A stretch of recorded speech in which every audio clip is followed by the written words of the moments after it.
Hope you're all doing well. My name is Gregory Leparati. I'm Associate Director of Alumni Relations here at Baruch College. Really excited to have you all here with us this evening. As I often do at these Zooms, I invite you to put in the chat where you're Zooming from. It's interesting to see where all of our alumni are joining us from during all of our events. We've had people from all across the world and all across New York City. So let us know where you're Zooming from this afternoon/evening. I hope everybody's fall has been going well. I know we've got baseball postseason beginning. I think the Yankees play today. Mets, we won't talk about this past weekend as a Mets fan. Not going to talk about it. But anyway, I hope everybody's fall is going well. And excited to have once again a financial literacy chat here with Alan Shen, one of our favorite speakers here at the Alumni Relations Office. I invite everyone ahead of time to please mute your microphones so that we don't get any distractions or ambient noises. You can turn on your cameras if you'd like. We do like to see our alumni smiling faces as the audience during our presentations here. And if you have a question, feel free to direct it in the chat throughout the presentation. Alan is very good at getting to the questions during his presentation. And if there's anything we don't answer, we will come back to answer questions at the end of the event. So one final thing, we will be recording this and distributing that recording afterwards. So you don't need to ask me in the chat. We will distribute the recording afterwards. So don't worry if you miss anything. You'll be able to take a look once again. So now I'd like to introduce our speaker, Alan Shen. For those of us who have met Alan before, you know that he's a Baruch alum himself. And you would think that after graduating from a great business school like Baruch, he would know how to manage his finances. But turns out he did not. He found out that, financial literacy is a skill that's not really taught in schools. So Alan sort of wanted to correct this, and he became something of a armchair expert on financial literacy. He comes from a low-income family, so he's seen the effects of mismanaging money and not knowing exactly what to do with it in terms of investments. So Alan's goal is really to spread that knowledge to other Baruch alumni and other people, since he thinks that speaking about this stuff openly is the real trick and key to everyone making the best financial decisions. We're very pleased that Alan has done these financial literacy workshops with us and excited to dive into high yield savings accounts today. So without further ado, Alan Shen, the floor is yours. Thanks, Greg. Always appreciate your introduction. And thank you to everyone for coming to this workshop. I know it's after work hours. Happy to have you folks join me and excited to learn more about high yield savings accounts. Just so everyone else knows, I am in New Jersey, so born and raised in Brooklynville. So I've always been from New York City. But I'm curious if folks can let me know in the chat how many people do have a high yield savings account. It won't change the content of this, just so we can get everyone introduced to it as well. But if you do have one, it'd be nice to hear your opinions on several things. But if you don't, that's cool. We're going to walk through everything in terms of pros and cons of one and also how to open one. All right, so some more information I'll share towards the end of my workshop is I do have a YouTube channel about financial literacy where you can learn a bunch of other topics, including high yield savings accounts. But I'm going to plug that towards the end and also talk a little bit more about it. But some more information about my oh, it's great to know someone has an Ally Bank savings account. That's great, 2.1%. Always nice to see that. So just to talk a little bit more about myself, I do come from a low income, non-English speaking, and I had immigrant parents, right? So all those factors really combine up to not knowing anything about financial literacy, right? Including not saving for retirement and not really being prepared for the financial world, right? I was just sort of tossed into the world and said, hey, you'll figure it out, right? You figured out college. You can figure it out for money too. And I was lucky enough that I just happened to Google the right things, right? Some folks don't Google the right things and it can be tricky, especially if you don't have a mentor or someone in your family that can speak to you about money, right? So I was fortunate in that regard. And I'm hoping to spread some of that knowledge to other folks as well, just so I don't end up siloing that knowledge. Some other facts. I graduated from CUNY Baruch in 2017. During that time, since I graduated, I've given roughly 36 plus volunteer workshops and 2 paid workshops as well with corporations. I'm always happy to do either, right? If you want to reach out, if you want me to do a volunteer workshop at a nonprofit, happy to do that as well. Or if you want one at your company, also awesome. Please connect with me and we can go from there. My third point here is related to just high yield savings accounts in general. I utilize a high yield savings account for both emergencies and also saving a down payment for the condo I eventually purchased. Right, so high yield savings account has many purposes and uses. It just depends on how exactly you want to apply those benefits. It's awesome seeing folks in the chat talking about their high yields and 2.9%, 4% is insane. I haven't seen 4%, but if you can share more information about 4%, I would love to learn more about it. But before I dive deep into it, like Greg mentioned, feel free to chat questions of any kind. I'm always happy to answer, and it seems like we have some experts in the chat as well for high yield savings accounts. I'm always happy to hear from them as well. But a quick disclaimer, right? I am not a financial literacy expert. I'm actually a software engineer. I just sit at my desk all day and write code. Well, I guess I don't write code anymore. I'm more of a manager now, but the same idea, right? So since I'm not a financial advisor, and more importantly, I'm not your financial advisor, it's important to do your own research before you make financial decisions, right? So this quick disclaimer on my part. Obviously, my presentation can be part of your research, but you should definitely look into it in more detail in your own time. All right, first thing we start off with is what is a savings account, right? The normal savings account. This is the account that I'm most familiar with for, like 22 years of my life from when I graduated college. This is all I ever knew, a normal savings account. And the pretty general gist of it is pretty straightforward, right? You have an account that sort of looks like a checking account, but there are limitations on how much you can withdraw, right? In most cases, it's 6. And if you withdraw more than 6 times per month, you have to pay a fee. Right, so it's sort of an incentive for you to keep money with the bank, which kind of makes sense because it's a savings account. You should be saving that money and not spending it. And you should have ideally a goal in mind when you save that money. Now, how does this really benefit the banks, right? Well, for those of you who understand how a bank makes money and how it works, well, one way they make money is that they basically lend out your money to other folks so that they can earn interest and make more money on that.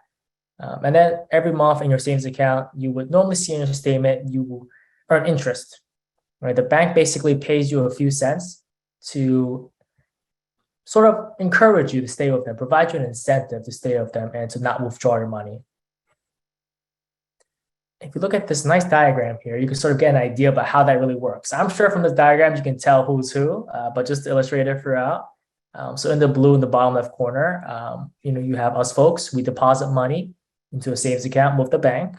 And then the bank, as an incentive, they would pay us 0.01% in interest, right? It varies from bank to bank. Normal savings accounts are usually between 0.01% to 0.06%. So if your bank is in that range, it's a normal savings account, and you probably don't want that. You probably want high yield, which we'll dig into in a little bit. And then the bank would basically take your money in a savings account, right, and they will lend it out to other folks, right? And they'll lend it out for 6% or whatever the interest rate is in that moment, right? Now it's roughly around 6% for mortgages, for example, right? They would profit that difference. And as you can see, 6% compared to 0.01%, it's huge. They're making a lot of money with just you leaving your money in the bank, right? Which makes sense for them, right? Because it's a very profitable endeavor for them. Now, no shade at Chase, right? I just had Chase for most of my life, and I had their savings account. Now, their savings account has, well, today it still has a 0.01% interest rate. So it's extremely low, probably bottom of the barrel kind. It's not saying it's bad to have a savings account, but you can do so much better. So just to illustrate this, if my balance was $1,000 and my interest rate was 0.01%, my monthly payment comes out to less than a cent, but they'll likely round up and give me a cent. If you have $10,000, then you'll get 8 cents. You're not going to get much of 8 cents. 8 cents is not a lot. It's not doing you much at all. And you scale it upwards as you put more money into the bank. And they have other accounts, right? They have something called the Premier Savings Account, still very low interest, right? It sounds fancy. You would think it'll be more, but not really. Now, why is it such a big deal, right? Why is it that I leave my money in the bank, and why is it such a big deal that it's earning interest, if at all? Well, it's a big deal because of inflation. And I'm sure this past year, a lot of folks, if you don't know about inflation, now you do. It's in your face, it's all over the news, and you can't really avoid it, right? You have to learn about inflation, whether you like it or not. The best way to put inflation is that over the course of time, the cost of goods and services will increase in price, right? So your purchasing power decreases over time. A good example of this is, for example, in the year 2000, if you had a cheeseburger and it was worth $10, that same exact cheeseburger, no ingredients changed. In 2022, it would cost $17.20 based on just inflation over the years. I mean, anyone can calculate this with just the US inflation calculator, right? So over a period of time, the cost of goods and services will increase. And that also means that if you have money in the bank and it just sits there and it earns 1 cent in interest, you're actually going to make less money over time because you can't purchase the same amount of goods and services. So it's very important that you actually have a high yield savings account and your money can actually earn as much interest as possible if you're not investing it, right? Ideally, it's invested, but it really depends on what your financial goals are.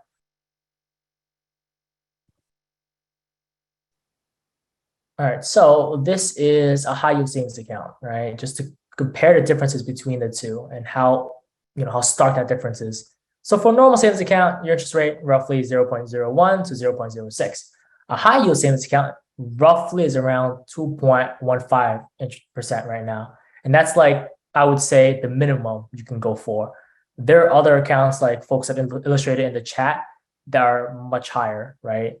You see some at 4%, you see some that are much higher. And ideally, you go for as high as possible, keeping in mind that the higher interest rate is, there might be more limitations to be aware of. So it's just important to read up on how to open those accounts. But if you're not getting 2.15%, you need to open up an interest rate savings account that has higher interest. So these are the two accounts that I have experience with and that my friends have experience with. As you can see in the chat, there's other accounts as well. And I would encourage you to really dig into details and do some research on which account works best for you. I've had Discover, and the only reason I had Discover is because I had a Discover credit card. And it just was easy enough to sort of have the same logins for everything. But nowadays, if you don't have a high yield savings account already, I encourage you to do some more research. Is that a yearly rate? Yes, it is the yearly rate. So it does fluctuate throughout the year. It doesn't really stay constant. That's one thing that I'm going to speak more about in a little bit. Towards the beginning of this year, I believe Discover was less than 1%, I want to say. And over the course of the year, as the Federal Reserve has increased interest rates, the interest rates for savings accounts have also increased. But this only applies to high yield savings accounts. If you have something like Chase, they sort of take you for granted and assume that, hey, you're fine of 0.01%, then you're probably still fine of it today. So it's very important that you stick with an account that actually adjusts their rate based on the market and economic conditions. Marcus is also really good from what I hear from my friends, and their rate usually is higher than Discover, but still does vary over time. Citibank is also a great account. I've had folks who have had sort of experience with that as well. It's one of the larger banks that has a high yield savings account. All right, just to see the comparison between the two side by side, right? $1,000 instead of, CIT Bank. Yeah, CIT Bank. I have to look that one up. I haven't heard of that one, but definitely something to take a look at. Side by side, you'll see that if you have $1,000, your 0.01% is going to earn you less than a cent. But with 2.15%, you'll be earning $1.79, right? These are approximations, roughly. It does vary depending on interest rate month by month. So you see you're earning a lot more. Sure, you might not be earning enough to beat the inflation rate that we've seen over the past year, but definitely better than 0.01%, depending on what your financial needs are, right? Yes, APY, annual percentage yield. So something to keep in mind. These are yearly rates. But like I mentioned before, they don't stay constant throughout the year, and they do fluctuate.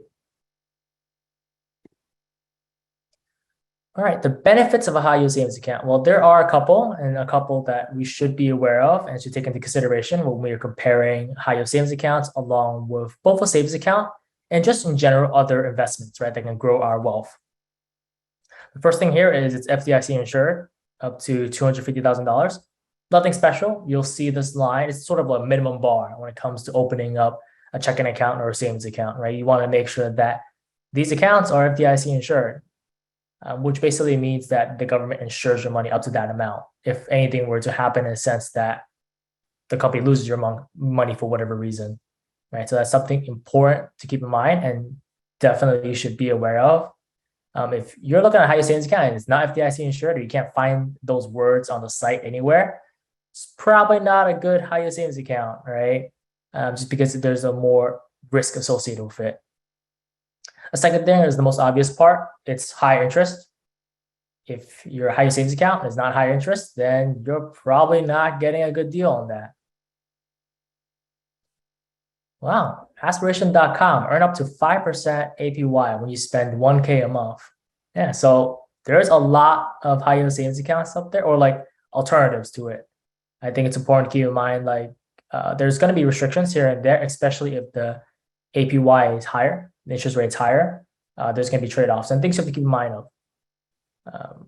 Third thing here is response to inflation, right? And in response to inflation, not in the sense that if inflation is really bad, then these high yield savings accounts will increase in response to it. What's actually happening is that when inflation is really bad, the Federal Reserve steps in to increase interest rates or decrease interest rates depending on the economic situation. And by doing so, they will either increase economic activity or decrease economic activity. And based on a set of rules set by the banks and the Federal Reserve, the interest rate will increase and decrease in response to that. So whenever you see in the news, hey, the Federal Reserve is going to increase the federal funds rate or interest rates in general, chances are your high yield savings account interest will increase. It might not happen overnight or even in the next month, but eventually it will increase. And that's what we've seen over the course of, I would say, the past year. And here's sort of a diagram illustrating that. I think you want to pay attention to the start of 2022 in January. Right, so I stole this graph from the balance, but they also have a great source at the bottom as well. And you can see throughout the year, the savings rates for interest has actually increased, right? And this is sort of a response to the interest rate hikes over time. One thing you'll notice is that on the left-hand side, the scale is very small in the sense that it's still very low. We're still looking at like 0.2, 0.15, and that's because this is an average. There's a lot of accounts out there that don't offer a great interest rate and tend to be very low, right? The accounts that do offer a high interest rate are in the minority, right? And you have to do the research and you have to look for them. Most folks just stick with a normal savings account because it's easier and that's what they've known, and no one's there to tell them otherwise. We have to keep in mind that there are negatives with high yield savings accounts, but depending on what your lifestyle is like, it might not be a big deal. But for some folks, it could be something that is of concern. The first thing here is that banks that have high yield savings accounts tend to be mostly online, right? And there's a good number of reasons for this, which I'll talk about a little bit more, but they tend to be online high yield savings accounts. Usually you see the words online high yield savings accounts versus just a high yield savings account. Along with that, we have to keep in mind that since it's online, you don't have a physical bank location anywhere, right? What that means is that usually all customer service will be handled through the phone or through chat, right? Some form of online communication. And if you really enjoy that in-person contact because you think it gets things done quicker, or you feel like you can reach out to someone more easily, this might not be the account for you. But I would still encourage you to sort of try to get over the obstacle because online tends to be more efficient and it tends to get the job done. Depending on the bank you go with, they'll be easy to work with. Not all banks are created equal in the sense of customer service, but some of them are pretty great. Since it's also online, you have to keep in mind that there's no physical bank. You can't just walk in somewhere and say, I'm going to withdraw $10, right? You have to actually wait for the money to transfer to a physical bank location for you to withdraw the cash if you needed physical cash in that moment. And I'm not saying it took weeks, I'm saying it'll take days, right? Maybe like 2-3 days for money to transfer from your online bank to a physical bank location, right? Which brings me up to the next point. you actually still need a physical bank for cash. Your online bank isn't going to maybe they can, right, if you ask them to, but it's much easier if you just transfer the cash and wire the cash over to a physical bank and then withdraw the money as needed. That's one thing to keep in mind with these online accounts. It's going to be a little bit slower in certain areas, but if you're saving for a home, if you're saving for an emergency, chances are you don't need the cash right away. You just need it in a safe place where it won't lose as much value to inflation as if you were to keep it in a normal savings account. Most ATMs are accessible with online banks. Yeah, depending on which bank you have. Some banks might even reimburse you for any ATM fees you might run into. Some banks won't, but that's something to keep in mind. I personally don't like paying ATM fees, so that will vary depending on where you're coming from, but these are things to keep in mind and to look out for. A lot of these online high yield savings accounts will try to address these concerns because they want your business. So they'll try to minimize the disturbance in these cases as much as possible. All right, this question tends to come up a lot during these presentations for high yield savings accounts, especially for those who aren't as familiar and it's the first time hearing about it. The question that comes up is it trustworthy? It sounds too good to be true. How's it possible? If you know anything about financial literacy, if you know anything about financial products, if it sounds too good to be true, it's probably a scam. Right? There's got to be a trick to it. There's got to be some way to try to take our money and get it out of us. I think it's important to establish that since a lot of these banks are online, they have lower costs, right? Which means that they have no physical establishments and there's less folks to pay and less infrastructure to maintain. And then they can pass off these savings to you, the consumer, right? So if you're a bank and you have a lot of physical branches, they can't pay you as high of an interest rate to track your business because they tend to have to pay their employees. They tend to have to pay for rent in that building, right? And maintenance for that building. If it's an online bank, they don't have any of those costs, and then they can pass off those savings to you. And it's in their best interest to do so because that's how they retain business. I remember the diagram we saw. They need your money to lend out money to make more money, right? They're still going to make money on it. Their profit margins may be less compared to other banks.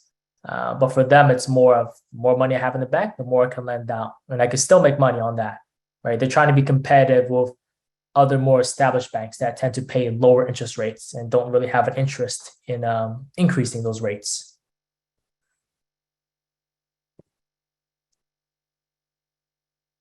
Folks tend to also ask us other questions, so I'm going to try to get ahead of it. What about CDs, certificate deposits, or I-bonds, right? Well, these are other alternatives to investments, right? These tend to be safer investments and very similar to high yield savings accounts in the sense that they have higher yields than normal accounts or normally offered by the same institutions, especially certificate deposits. I-bonds are offered by the US Treasury, so those are a little bit different. I'm going to say both of them are great, right? They just serve different investment purposes and have different restrictions. Right? A good example is certificate deposits. Usually you have to commit to a certain amount of time, and interest rates will tend to be higher than a high yield savings account, but you can't access that money for a few months, maybe a few years, and so on, depending on the type of certificate deposit that you select. Right? And there will be a penalty if you access it earlier. So those are just things to keep in mind. The same can be said for I-bonds with more specific ruling around it and other limitations with the amount you can place into it. For those of you who aren't familiar with I-bonds, basically they are these investment tools or securities that the government offers where they tie the rate of return to inflation, right? So I-bonds, I believe in the past 6 months roughly, are returning somewhere between 9.2% yearly. So extremely high and extremely unheard of, but that's because we've had high inflation for the past year. But both of those are great options. So if you're interested, curious to hear more about them, want me to walk you through them, happy to, and happy to help us find more information about that. If you talk about a high yield savings account, by comparison, they're much more liquid, right? In the sense that you can withdraw much more easily than these other options here. These other options, you have to wait months, years, and they're locked in. Versus a high yield savings account, it's still your cash. You can still just withdraw and transfer the money around, or even access it from an ATM in some locations. And really, it's about weighing the pros and cons based on your own financial situation. And there's no wrong answer, mostly. Right? Chances are you have a mixture of more of these investment vehicles, just so you can have access to your capital as needed and try to grow and optimize your wealth as much as possible. Yeah, I'm happy to talk about iBonds towards the end. I can even walk you through the website. Fun fact, they redesigned their website recently. They had a website from 2003, which was terrible and awful to use, but now it's modern. They redesigned it in the past month or so. Well, maybe not entirely in the past month, but they released it in the past month. Do all high yield savings account have 6 withdrawals per month? I actually looked this up a little bit. I think it's at the discretion of the bank possibly, but there is an official law around the six withdrawals per month. There's actual law around it. I need to look up more details about it, but generally speaking, 6 is a standard, right? Similar to any savings account. I think 6 is a standard here. So it's no different from if you had money in a savings account versus a high yield savings account. But just keep in mind if you tend to withdraw a lot of money and move money around a lot. All right, so steps to set up a high yield savings account. This is more useful when I send out the slides and you can just follow the directions. But generally speaking, a lot of these banks have really good steps in the first place. But just to show you how easy it is, you just pop open Discover, for example, find open an account button. There's going to be this button. It's going to be everywhere. On this page, it's in two places alone. Any site you go to is going to pop this button as much as it can, right? Because they'll entice you to click on it and open an account. And then once you do that, you can select that you're new to Discover or you're an existing customer and so on, right? And they'll prompt you to fill out all this information as if you would if you opened up any bank account, right? Except in this case, it's probably going to be online. And once you do all of that, right, you get to the point where, hey, you see this nice interface. And for your money to make money for you, you have to transfer money in. Keep in mind, some accounts do have minimums, right? Discover, I believe, the last time I checked at least, they don't have a minimum. Some accounts require you to have like $1,000, $2,000, or some smaller amount, depending on what they are. But definitely take a look at and research those minimums. But once you get to that part, you transfer your money in. Let's say I put in $1,000. You click on that transfer. You're really just setting up your account, probably with your checking account or with whatever account you have your current paycheck going to. And then once you set all that up, you schedule a transfer, you get that money. At the end of every month, you'll get your interest, just like a savings account, except it'll be a lot higher than a savings account. You'll see a lot more money in there. It's not going to be huge depending on how much money you put in there, but definitely much more than a cent, right? Which is the goal here. The goal is to make inflation less painful, not get rid of the effects of inflation entirely. And that's the most important thing when it comes to optimizing your wealth, especially if this is wealth that you're going to need sooner rather than later. So it's ideal that you don't invest in the stock market. Is it better to start with a big deposit or do high yield savings accounts compound daily? That's a great question. I would need to look that up in terms of like if they compound daily or if it's better to start. I would say that the most important part here is to start. I would say the most important part is to have a high yield savings account and start with it rather than think about the best way to move your money around to make the most out. You can, but sometimes it might not be worth it. But definitely, I would say if you have a bigger balance, that's more money earning interest for you versus less. Someone mentioned seeing my YouTube video on high yield savings account, and you mentioned that you had Discover account. How do you like it? What's your experience working with Discover? Discover is great. I will say that Discover is not the savings account with the highest yield. So like a lot of folks said in the chat, there's so many other accounts with high yields. And I'll definitely encourage you to explore those. I mean, maybe we can look at some of them together towards the end of this this discussion and presentation. Just to explore them and see what they're like. But Discover is great so far. I've had no issues with the customer service when I did need them. They were pretty Pretty quick to respond, pretty straightforward, nothing too crazy. Another question here, should I transfer my entire savings into high yield savings account or transfer part of the balance? I would say transfer the money that you don't necessarily need right away, right? Like you shouldn't be transferring money that you need to use for grocery shopping. This would be money that you're saving, right? For long term, for something that you might be using much longer or much later down the line. If you have money in a savings account, I would argue that that money in a savings account, a normal savings account, should probably be in a high yield savings account. I can't see a good reason or justifiable reason why it would be in a normal savings account. There might be reasons, but for the vast majority of us, it makes more sense just to move all that savings account money into a high yield savings account, because just by the fact they'll earn interest, right? More interest. All right, so takeaways before I respond to some other things that will require me clicking around to explore some of these things that folks mentioned in the chat. So takeaways. So I would say first thing first is research, especially all the options that folks have been saying in the chat. Research them and open a high yield savings account. It's quick, it's 15 minutes, and it's nothing crazy. Right? You open it up and you transfer some money into it.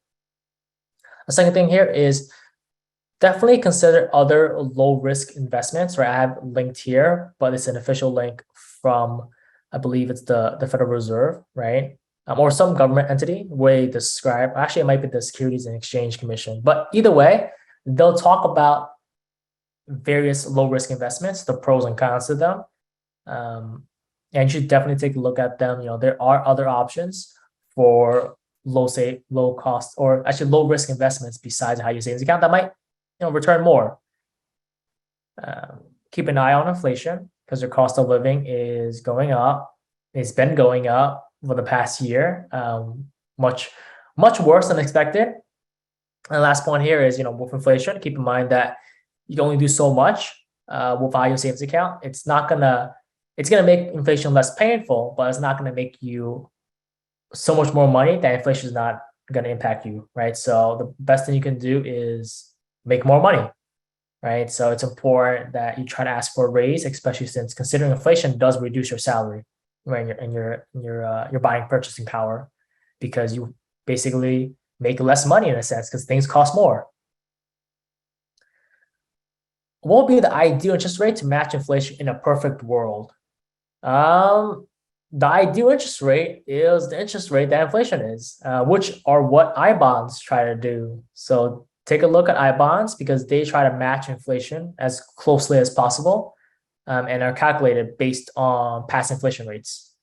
Right? High yield savings account will never match inflation because banks need to make money somehow. If they match inflation, that's a lot of money they're losing just to have you not lose money yourself due to inflation. What are tax implications for your interest yield? Same as if you had a savings account. I believe the number is, and they might have changed it depending on taxes, but definitely talk to the tax professional. But my view on it is, well, not my view, but I believe what they would tax is if you make more than $10 from interest, you will get a 1099 INT in the mail that you will have to file for taxes with. So definitely, but you know, this is a case where it's like, it's good that you make enough interest that you have to file taxes for it, because if you didn't, you wouldn't have made that money in the first place, right? It's tax on what you would have gained versus what you wouldn't have had in the first place. But yeah, there's one more thing to keep in mind of. If you go high yield, you might end up with having to pay some taxes on whatever your interest was, right? So that's money you would have made, you wouldn't have made otherwise. What's a good percent of your net pay for savings? Tricky question. Depends on your lifestyle. If you live in New York City, you're probably not putting away a lot for your net pay, understandably so, because rent is insane. And so is the cost of living in general. If you're living in a place that's a little bit less crazy, maybe you can afford to put a little bit more away for savings. It really depends on what your financial goals are, right? You have to think of savings holistically in a sense that, hey, you know, your retirement is also included in savings, right? Maybe you're saving for a house, that's also included in savings, and those go to different buckets. And you might not see them all in a single place or in a place that's easy to calculate.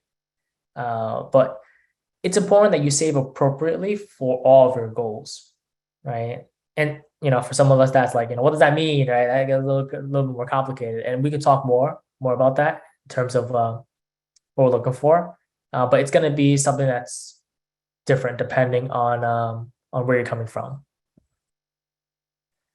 All right. Well, I do have these things called financial literacy coaching sessions. They're basically free 30-minute sessions with me to talk about your financial situation and for me to answer any questions, right? The goal is to sort of teach you how to find information. And you can schedule a session at this link, which I will paste in the chat.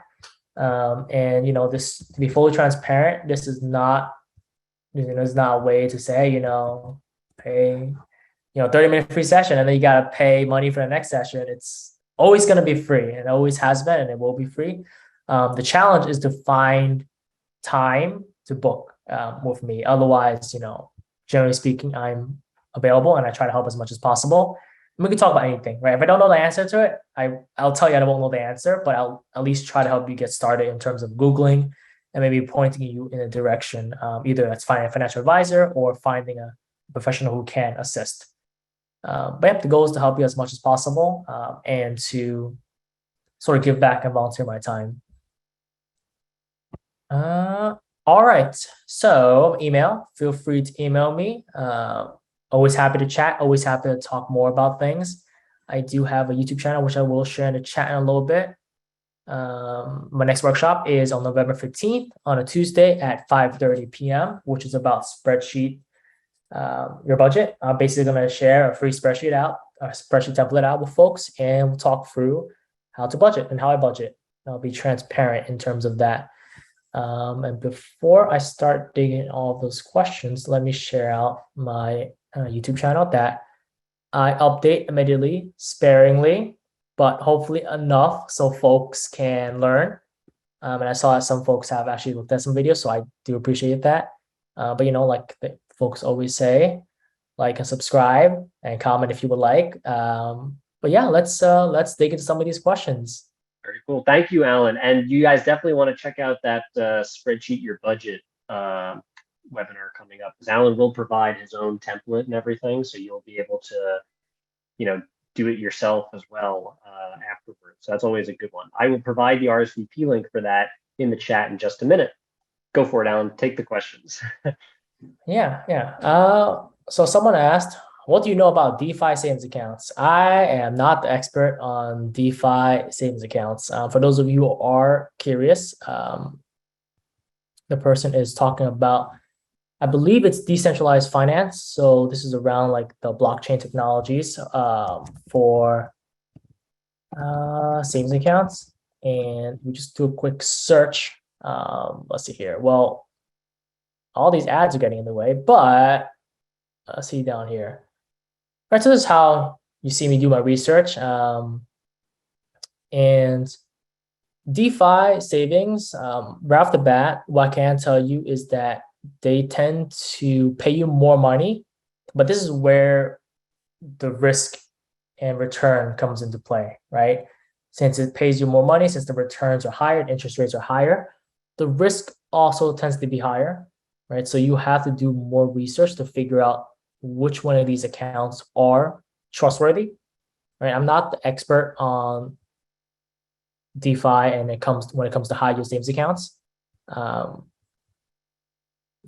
These accounts tend to offer a lot higher rates, right? For example, one account I'm looking at here is 5 to 10%, right? So it's a lot higher, but in of that, there's also going to be risk associated with it. So that's something to keep in mind.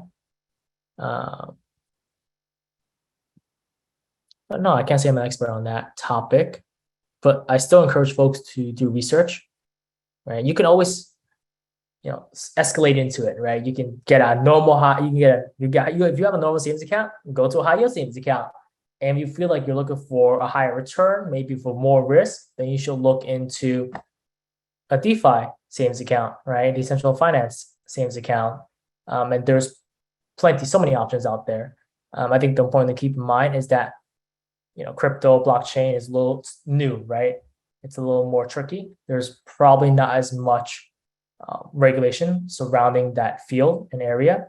So you want to take things that they say with a grain of salt and do your research. Make sure that there are other folks using the technologies and that they understand the risk associated with it. But I could definitely do some more live research on that topic as we go through it. And also I'll mention donut, and I see donut here as well. Yes, donut, 6%. So, there's a lot of goods. One thing to keep in mind is that I'm looking at it and doing research on the site themselves that offer the product. So it's going to be biased, right? Like, you don't want to go to, if you're going to invest in donut, you don't want to go to donut to learn more about donut, because they're going to tell you all the good stuff and they'll make it seem like there's no risk associated with it, likely. And it's important to get your research elsewhere as well.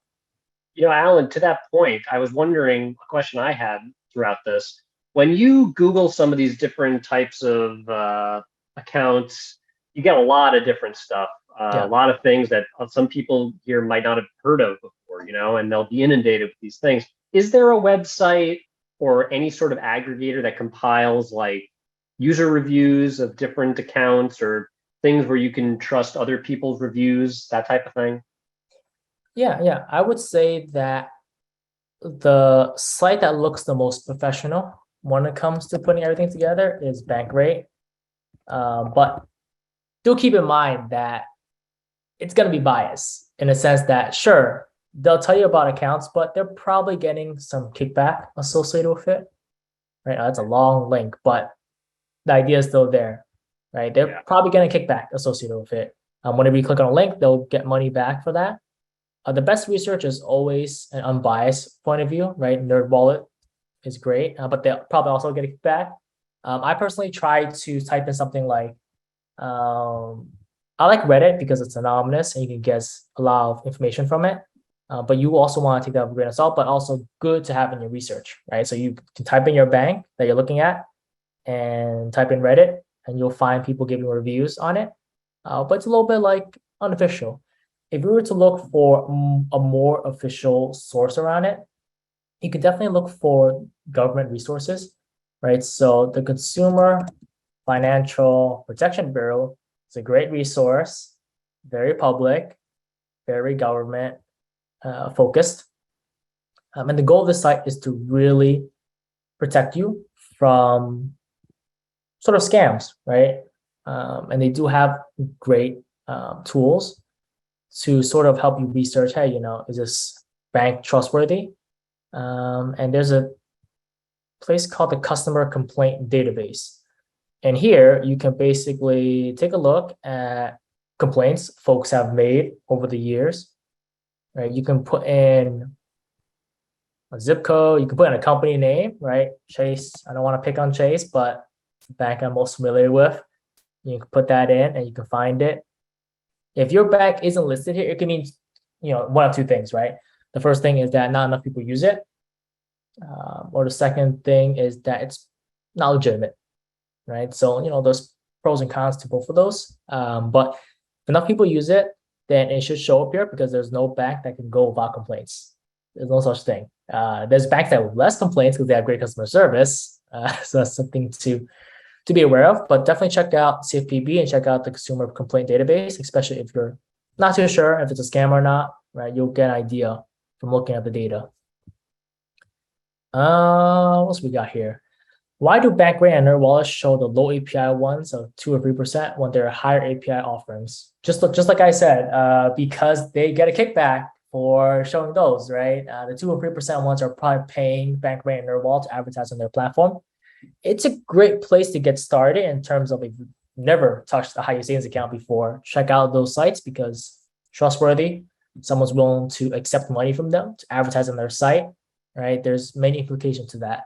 And starting there and going somewhere, just because you start one account doesn't mean it's your account locked for life. You can always diversify to have more savings accounts or move your money around as you see fit. But yeah, it's because they're incentivized. Does Discover Savings Account have a referral program for high-yield savings account? Maybe it does. But even if it did, I won't send the referral link out because that will that's a conflict of interest, right? That's a kickback from me. So it doesn't make sense for me to tell you. You should do your own research and choose the account that works best for you. Of course, if you have folks that you know that have a referral program, right? Definitely ask because you probably get a nice kickback. It might be like $150 or something like that, but better than nothing. Have you heard of the local credit union offering high yield savings accounts? Yeah, I've definitely heard of it. It's just not as online, right? So these are more physical. You probably have to go into the branch to find out. This is the same idea where unions, local credit unions, can offer better interest rates on mortgages, right, or better interest rates on loans, right? They do exist. It's not true across the board, but you do have to investigate and put in some more time and effort into finding those. I'm sure they exist. It's just a matter of taking a look at it, but you might not have the same convenience with online, right? My experience with credit unions is that their online features are leave much to be desired. Probably because they're investing their capital into other areas rather than the technology, which sort of makes sense, right? If they're able to give you better interest rates, if they're able to give you a better deal, it's because that's how they're getting the money back to you versus in the technology itself. Yes, pick on Chase. Sorry, Chase, didn't want to pick on you, but it's just so easy to remember. What makes a credit union savings account different? That's a good question. I've personally never had a credit union savings account because I prefer the convenience of online. But that's definitely a good question, right, to ask, and maybe I can find some information right off the bat. But if I can't, we'll do some more digging. Credit union savings account. Looks like we're not alone in looking this up. Let's see here. A lot of good deals off the headline already, 6.17%, but only on the first 1,000. So there are limitations here and there. Let's see here. Well, here's a good example. Here's just a credit union. I just picked something random. What is the savings rate? Do they tell me?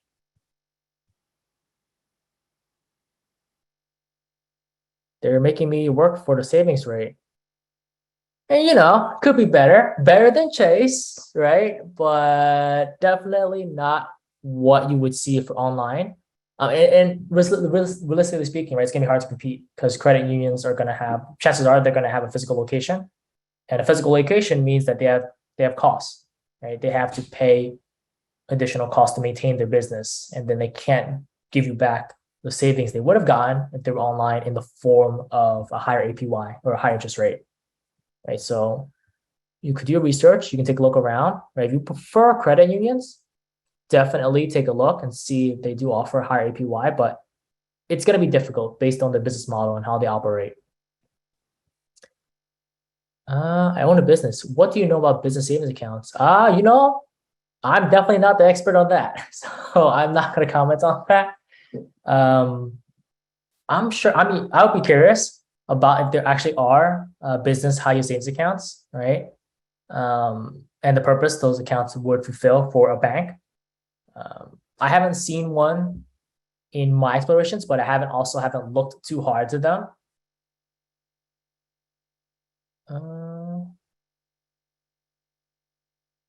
You checked out local credit unions and they look sus.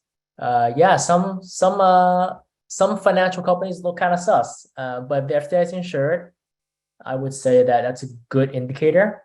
Definitely check out the Consumer Financial Protection Bureau to see if there's any complaints, but if they're a credit union and they're local, you might not see anything. I found this on the web. Oh, that's just Siri responding to me. Sorry about that.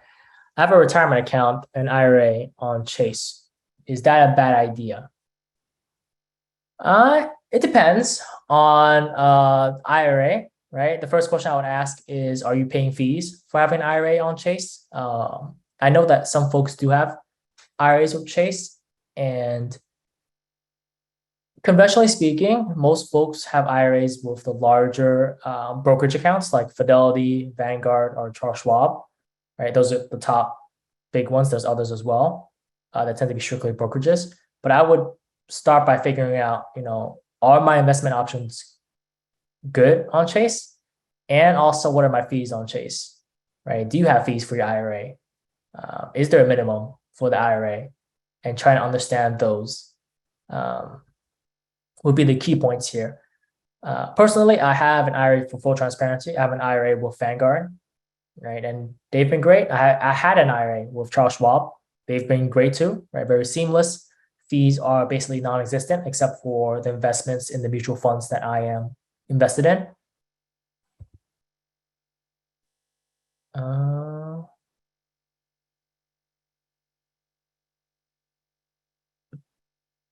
Why did I switch from Charles Schwab to Vanguard?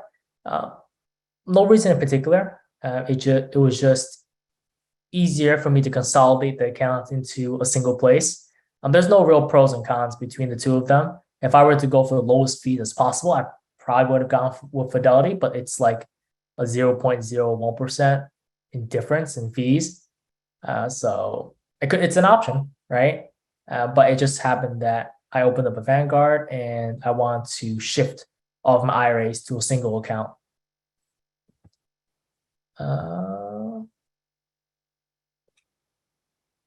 A great link on business accounts for small businesses, high yield savings accounts. Wow, it's always nice to see this. That's not the API that I would expect for a high yield savings account, but I suppose this might be the norm for businesses and small businesses. Definitely not as high as consumers or just customers that aren't businesses. Yeah, no, definitely. That's good to know that they exist, and good to share with other folks as well. Yeah, but definitely do research. Any other questions that folks want to ask? I know someone asked about I-bonds, and I can walk through some I-bonds right now if folks don't have anything else.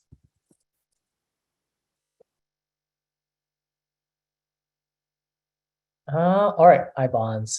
So this is my second time on this site after they redesigned it. Before it was a mess, but I knew where everything was, and now it's new. So I'm like, a little lost here for this, but this is a good site this is the only site that you should go to buy bonds when it comes to the government bonds. You should buy directly from Treasury Direct. I would comment on how sketchy it looked back in the day, but now it looks more modern, so we're not really seeing that anymore. But savings bonds. So they've changed a lot, but the things that are hot right now that we're all curious about is the Series I savings bonds. And you can see here it's 9.62%. That's a very high number. For context, on average, the market returns 7% roughly, accounting for inflation, right? That's the stock market. For this year, savings bonds are returning more than the stock market. You don't normally see that. And that's very strange. That's because of the high inflation that we've been seeing. And these Series I savings bonds are tied to inflation, right? The I believe, probably stands for inflation. But every 6 months, they readjust based on inflation data, right? So for the folks who asked, hey, how do I prevent my money from losing money and tie it to inflation as much as possible? This is the way to tie it to inflation as much as possible. You won't get it exact, but you'll get pretty close, I would say, with this. Well, there are some considerations because, if it's so great and if it's so tied to inflation, why does everyone just put money into I-bonds, right? Like, why are we investing in other ways? Well, first of all, it's not always going to return 9.62% for the majority of history. It's not this high, right? Chances are the stock market is going to return higher returns for you. Risk associated with this. Well, there's always risk, right? Not risk in the sense that you won't get your money back. Is there a chance that the US government will default and not pay you back? Yes, but it's extremely small. Probably unlikely to happen in our lifetimes. So you'll get your 9.62%. The risk here is really about more about opportunity cost, if anything, right? So the biggest risk here is if you need the money, or if the stock market for some reason returns higher than 9.26%, then probably also not likely, right? I can't see the future, but it's not doing so well in the stock market this year. So that's the risk of opportunity cost, right? Other things to keep in mind is that there are restrictions, right? The biggest one here is that you can only cash your I bond after 12 months. And if you cash it before 5 years, you lose the last 3 months of interest, right? So if you were to cash it on the dot at 12 months, you would only get 9 months of interest, right? Because you lose the last 3 months, right? So that's a restriction. There's another restriction there. You can't take out money as you wish, as you see fit. Other restrictions and other risks are that the rate changes every 6 months, right? So in 6 months' time, the rate could be abysmal. It could be, 1% or 0.1% or something really tiny. If inflation is controlled and we have it under control, we know what we're doing with that. So that's the biggest risk as well. The fact that it does fluctuate and it does change. Other things to keep in mind is I bonds, they're great. And they're great for maintaining value of your money, not to grow your money, to maintain the value of your money. Because inflation, if you keep in track with inflation, all you're doing is not having your money lose value, but you're not necessarily growing it as well, right? I bonds do have a limitation of $10,000 and also $5,000 if you do so with your tax refund. It says $10,000 per person. So if you're married, that's $20,000 in total. One set of 10,000 per person. So you can't just take all your money and throw it into I bonds and call it a day. If you only want to maintain your wealth, there are limitations to how much you can buy. Here's some questions here. Do you have to keep that dollar in there for a certain period of time, or can you take out next month, for example? Good thing I answered that question. But yeah, it's 12 months. You have to keep it in there for 12 months at a minimum.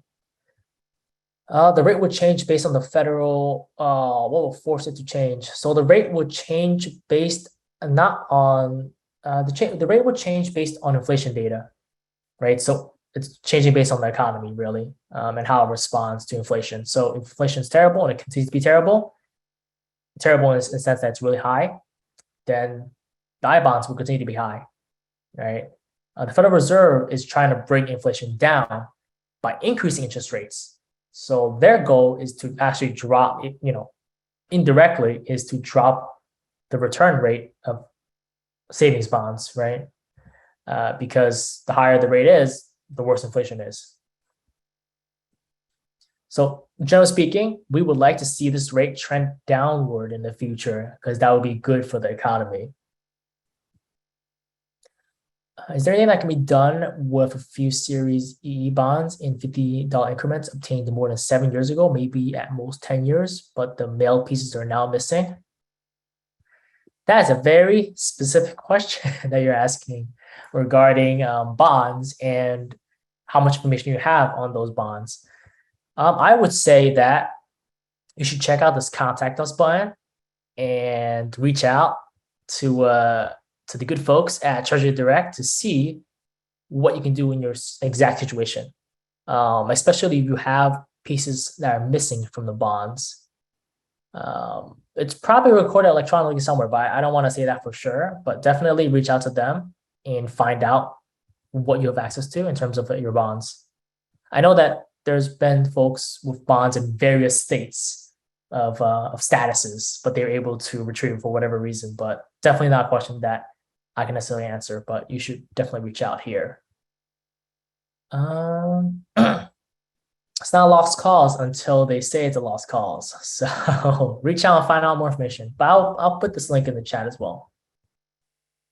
What do we got here? Someone asked, how many I bonds to purchase? Is there an ideal quantity? If you can afford it, the ideal quantity is always $10,000, the max, right? This is the type of thing that's too good to be true. So they limit the amount the amount you can purchase. Right? But it really depends on your financial situation, right? So personally, I don't have I bonds because my take on it is that sure, inflation is really bad right now, but the market is down And in my point of view, it's on a discount, and eventually it will have to go back up at some point. So I'm actually pouring most of my money into the stock market versus putting it into I bonds, right? Because there's a belief that I can make more money in the stock market versus in the I bonds, right? There is an argument to be made that if you have an emergency fund and you have a good chunk of money in that emergency fund, maybe you should ladder that money into I bonds. So that, for example, 1 year you put $10,000 into the I bonds, and then next year you put $10,000 in, but you can now withdraw the first year, right? So you could always have, in a sense, an emergency fund that is tied to inflation, right? And that rate will tend to be higher than the high yield savings accounts, right? So it really depends on how you want to manage your money and how you want to basically optimize your wealth. I don't want to say every penny is worth it, but you really want to think about how much work and effort you want to put into all of these various investments, especially if there's limitations around them.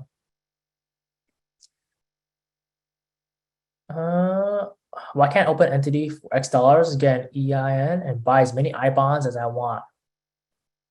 That is a great question. I think I've actually heard this before, and don't quote me on it, but I believe it's possible to do that. I believe, for those of you who don't know, basically, you would be opening up an account, or you'll be opening up, in a sense, an identifiable persons or some sort of entity with the IRS, and telling them, hey, this is going to buy 10,000, next one's going to buy 10,000, and so on. I did hear something about that, that it's something that folks have done, but don't quote me on that, and don't do it without talking to a tax advisor. Right? I don't see why you can't, and I've definitely seen that question being brought up in various locations, but I don't want to tell you that you can't do it, and then you end up with in a mess of the IRS. But in my research, there's nothing that has implied that you can't do that. It's just, you just have some overhead to deal with additional tax filings during that time. And that makes sense, right? It has to be worth it, right? How many $10,000 can you drop into an I bond for it to make sense, especially if the rate's not always going to be this high, right? Remember, it doesn't make you more money; it prevents you from losing money due to inflation, right? So if you have a lot of cash that you want to retain the value of, then maybe it makes sense to drop into a bunch of I bonds.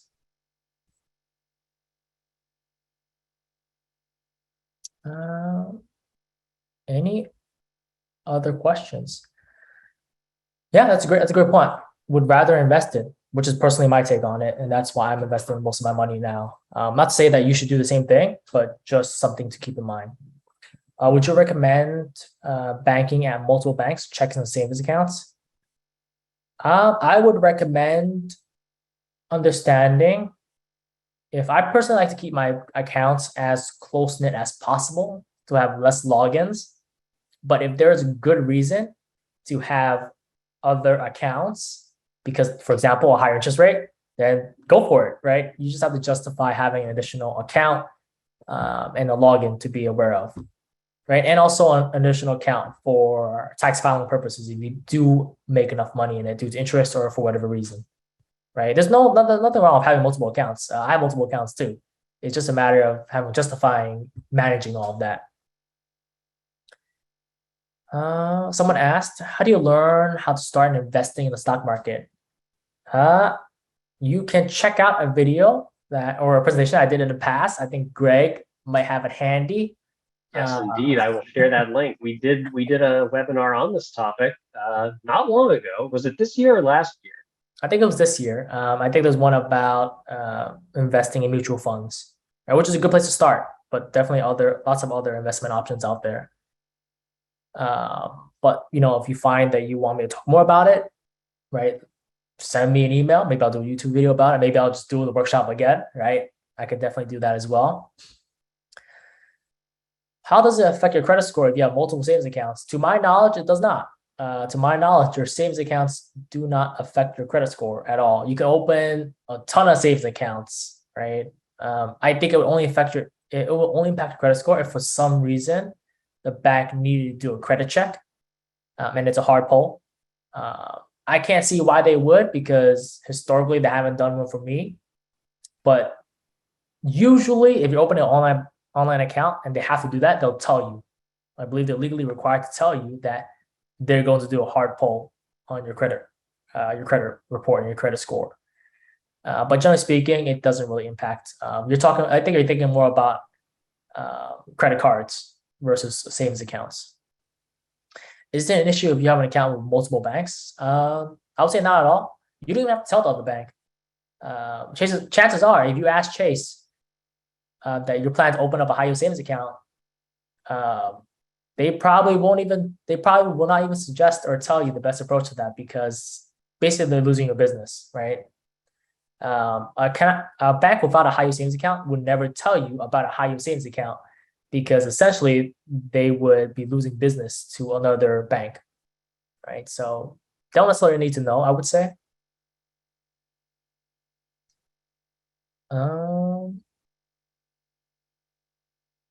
Yeah, any other questions? I know Greg's probably looking up that PowerPoint. I think I've got the index fund investing. Is that what it was? I believe that's one of them.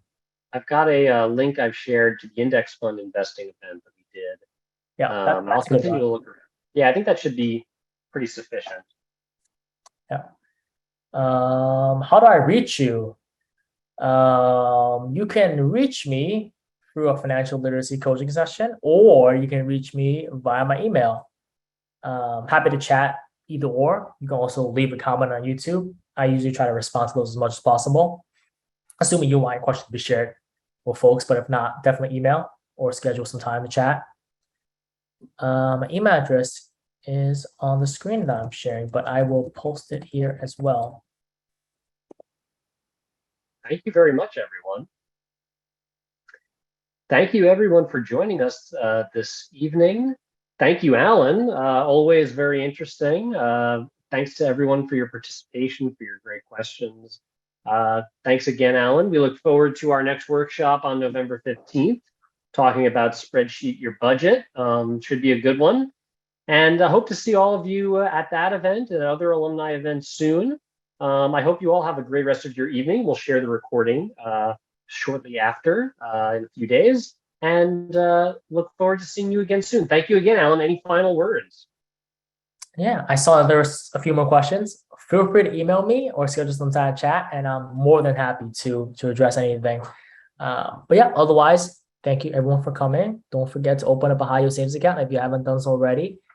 And I'll see you all the next one. Sounds good. Thank you, everyone. Have a great rest of your evening. Take care. Bye.